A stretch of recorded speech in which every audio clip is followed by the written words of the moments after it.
നമസ്കാരം, കൊട്ടാരക്കര മീഡിയയിലേക്ക് സ്വാഗതം.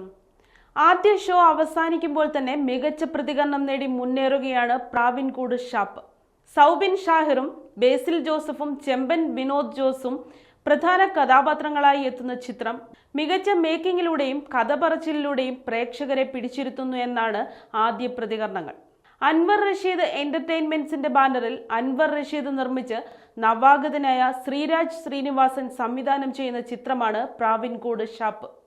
വീണ്ടും ഒരു ഹിറ്റ് സിനിമയുമായി ബേസിൽ ജോസഫ് തിയേറ്ററിൽ എത്തിയിരിക്കുകയാണെന്നും പ്രേക്ഷകർക്കിടയിൽ അഭിപ്രായങ്ങളുണ്ട്. പ്രേമലുവിന് ശേഷം വിഷ്ണു വിജയ് വീണ്ടും മ്യൂസിക് കൊണ്ട് ഞെട്ടിച്ചിട്ടുണ്ടെന്നും ചിത്രത്തിന്റെ എഡിറ്റിംഗ് നന്നായിട്ടുണ്ടെന്നും പ്രതികരണങ്ങൾ വരുന്നുണ്ട്. സൗബിൻ ഷാഹിർ, ചെമ്പൻ വിനോദ്, ചാന്ദിനി എന്നിവർ മികച്ച പ്രകടനമാണ് കാഴ്ചവെച്ചിരിക്കുന്നതെന്നും സിനിമയുടെ ട്വിസ്റ്റുകൾ വർക്ക് ആയെന്നും ചിത്രം കണ്ടിറങ്ങുന്നവർ സോഷ്യൽ മീഡിയയിലൂടെ പങ്കുവയ്ക്കുന്നു. ആദ്യ പകുതിയേക്കാൾ രണ്ടാം പകുതി ഒരുപടി മുന്നിൽ നിൽക്കുന്നെന്നും അഭിപ്രായങ്ങളുണ്ട്. 2025 ഒരു ഹിറ്റിലൂടെ ബേസിൽ ജോസഫ് ആരംഭിച്ചിരിക്കുകയാണ് എന്നാണ് ആദ്യ പ്രതികരണങ്ങൾ സൂചിപ്പിക്കുന്നത്. എറണാകുളത്തും തൃശ്ശൂരുമായാണ് പ്രാവിൻകൂട് ഷാപ്പിന്റെ ചിത്രീകരണം നടന്നത്. ഡാർക്ക് ഹ്യൂമർ ജോണറിൽ ഒരുങ്ങുന്ന ചിത്രത്തിൽ ചാന്ദിനി ശ്രീധരൻ, ശിവജിത്ത് പത്മനാഭൻ, ശബരീഷ് വർമ്മ, രേവതി, വിജോ അമരാവതി, രാംകുമാർ സന്ദീപ്, പ്രതാപൻ KS തുടങ്ങിയവർ മറ്റ് കഥാപാത്രങ്ങളെ അവതരിപ്പിക്കുന്നുണ്ട്.